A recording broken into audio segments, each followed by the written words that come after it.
Welcome to my channel. My name is Alexandria. I'm a registered nurse and a freelance health content writer. Today, I'm going to be talking more about how to grow your freelance health content writing business to six figures. So if you like what you hear, please subscribe to my channel and tell me how I'm doing.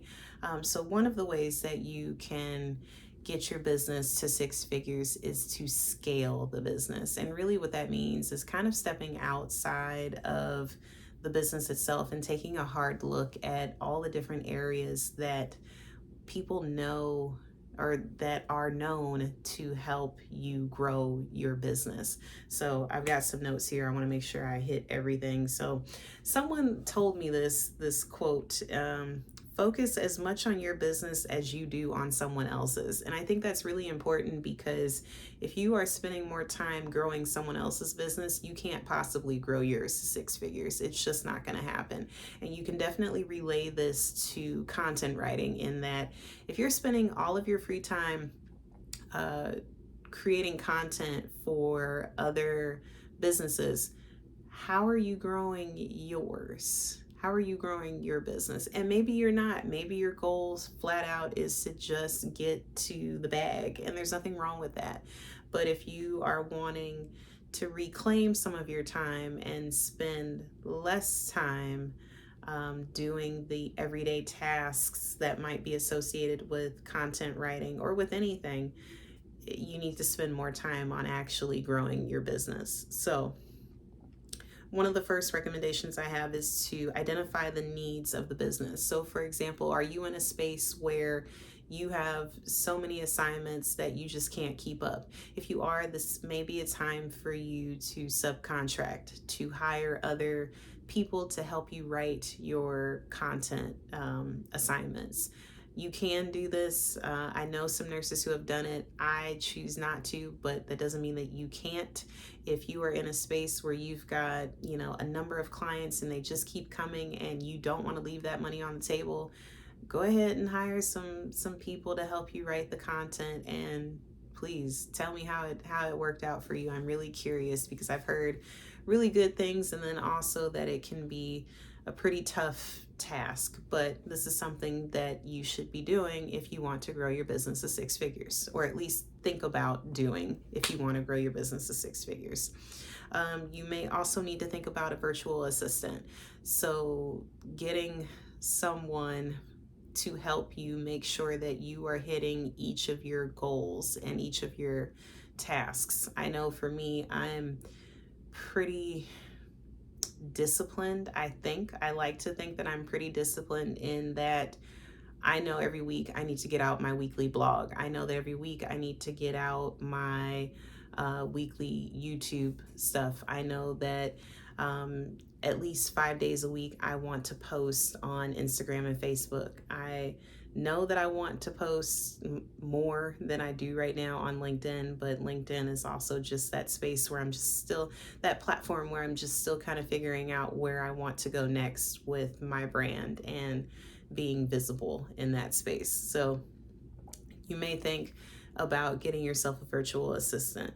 Project management. How many assignments do you have right now? And are you in a space where you can take on more? If you're in a space where you can take on more, then it may be time for you to get out there and pitch and talk to the current clients that you have about any other assignments that you may be able to take from them for the month or the quarter or whatever the case may be.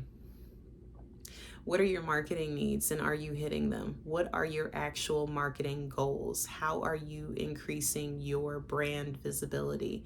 If you don't have a marketing plan, and a lot of us don't, and that's okay, it may be time for you to get one if you want to grow your business to six figures.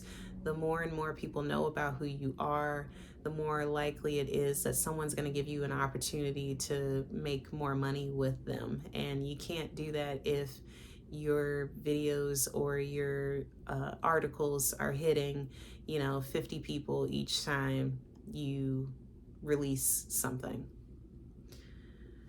Time management. How are you keeping up with managing your time? Are you spending more time than you need to on assignments or on marketing or on getting your social media posts out or on looking for clients or on podcasts or on guest blogging. I mean, there's so many things, right, that you could be doing in the midst of growing your business, especially when you're growing your business by yourself.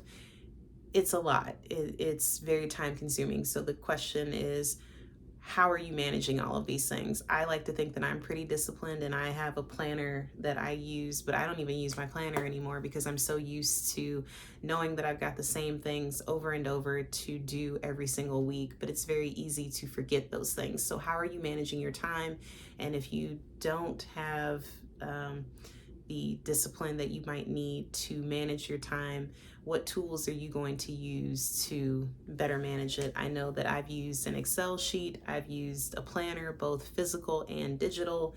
You might decide that there are other methods to use. You might decide that you want to go and use another paid digital tool to give you constant reminders to make sure that you are hitting your tasks every day and every week, and that's fine.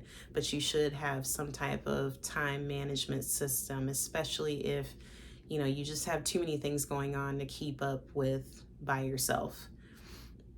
How are you communicating with your clients? Are you regularly communicating with them? If not, then this might be another issue that you need to work on. And what I mean by that is, if you have clients that you are regularly writing for, are you checking in with them about potential assignments that you could also be writing beyond the already assigned material? Is there an area for you to grow in with that company? Have you been negotiating with them? When was the last time you asked for a pay raise for the work that you do? If you have not done these things, it may be time for you to spend some time in this area and start talking to your clients that you are retaining, and figure out how you can make this working relationship work the best for you so that you can grow your business. And then finally, diversifying your services. So that ties back into what I was saying about your clients that you have who are on retainer.